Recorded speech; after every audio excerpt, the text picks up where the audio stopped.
Mari kita berdoa. Bapa di surga, kami mengucap syukur Tuhan memberkati kami. Kami sekarang mau meneliti firman-Mu. Urapi kami sehingga firman-Mu menjadi berkat buat kami semua. Dalam nama Tuhan Yesus kami berdoa. Amin. Bapak Ibu Saudara sekalian, malam hari ini kita mau memperhatikan firman Tuhan yang berkaitan dengan penguasaan diri.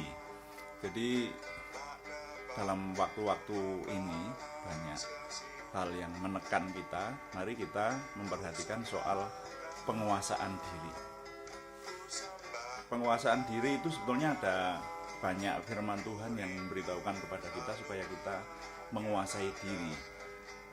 Salah satunya dalam Amsal 16 ayat 32. Orang yang sabar melebihi seorang pahlawan. Orang yang menguasai dirinya melebihi orang yang merebut kota. Amsal pasal 16 ayat 32. Orang yang sabar melebihi seorang pahlawan. Orang yang menguasai dirinya melebihi orang yang merebut kota.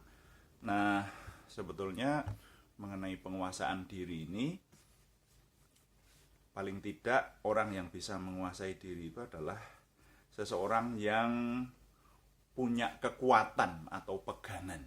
Nah, kalau kita ini orang beriman, pegangan kita mesti Tuhan, iman kita kepada Tuhan. Lalu yang berikutnya adalah orang yang punya prinsip. Jadi orang yang punya pegangan tapi juga punya prinsip. Nah, dalam hari-hari di mana bulan April 2020 ini banyak orang di bangsa dan negara kita menghadapi banyak tekanan, khususnya karena pandemi COVID-19. Nah, penguasaan diri perlu. Penguasaan diri itu setelah saya renungkan paling tidak sangat diperlukan dalam situasi-situasi khusus. Paling tidak saya mencatat ada 7, yaitu penguasaan diri diperlukan pada waktu di bawah tekanan. Penguasaan diri diperlukan pada waktu sangat susah. Penguasaan diri diperlukan pada waktu penyesalan. Penguasaan diri lebih diperlukan lagi pada waktu sakit. Kemudian pada waktu terbakar amarah, juga pada waktu terbakar nafsu, dan yang terakhir justru dalam puncak kemenangan. Nah, mari kita bahas satu persatu. Kali ini di bawah tekanan. Saudara, kalau orang di bawah tekanan itu justru penguasaan diri harus lebih diutamakan. Saya pernah mengingat sebuah kisah. Ada seseorang yang menulis di surat pembaca di sebuah harian, kira-kira lebih dari belasan tahun yang lalu.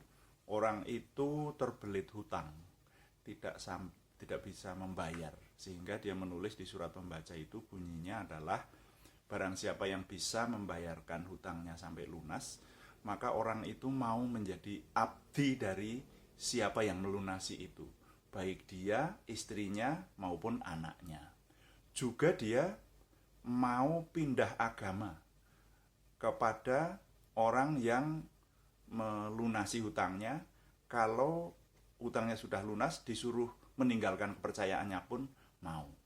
Dan saya lihat di situ ada nama Kristiani. Nah, saudara, jadi saya membayangkan orang yang di bawah tekanan itu justru harus meningkatkan penguasaan diri. Nah, mari hari-hari ini, kalau kita sekarang ini banyak menderita tekanan, mari kita belajar dan minta kepada Tuhan supaya kita bisa menguasai diri. Penguasaan diri itu sangat penting untuk mencapai kemenangan. Mari kita berdoa. Bapa di surga, terima kasih untuk renungan singkat saat ini. Kami menyerahkan, Tuhan berkati sehingga renungan ini menjadikan nama Tuhan dimuliakan, kami semua diberkati. Firman-Mu berkuasa atas kami dan kami punya penguasaan diri yang baik menghadapi hari-hari ini. Juga kami berdoa untuk keluarga-keluarga dan siapapun yang mendengar renungan ini, sehingga kami semua tetap memiliki iman teguh kepada Tuhan. Tuhan dimuliakan, kami semua diberkati. penguasaan diri hanya dapat kami peroleh dari pimpinan Roh Kudus yang terus menolong kami dan berbuah dalam hidup kami. Dalam nama Tuhan Yesus Kristus kami berdoa. Haleluya. Amin.